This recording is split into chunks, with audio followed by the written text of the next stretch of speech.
Adele. I am Diana Brienne, and I got to thinking today, it's Mom's Day, it's Mother's Day, and you know what? It's a very special day.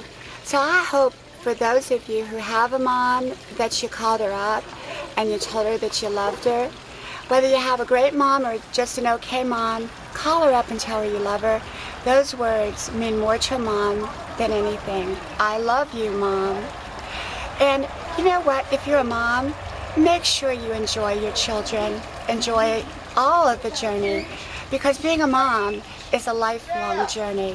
It's not just a journey of when they're babies or teenagers, but it goes well beyond that, into the adult years.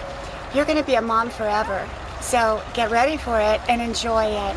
Make sure your time with your children is well spent, and that you embrace their journey, and that you tell them that you love them and that they are the most important people in your life. Being a mom has the opportunity to mold another person into the very best that they can be. Yes, your children are unique and they are individuals, but you help in the shaping process of who they become. Well, enjoy Mother's Day. Know that you don't have to be perfect to be a great mom, nor do your children have to be perfect to be great children. Just enjoy the journey. Well, from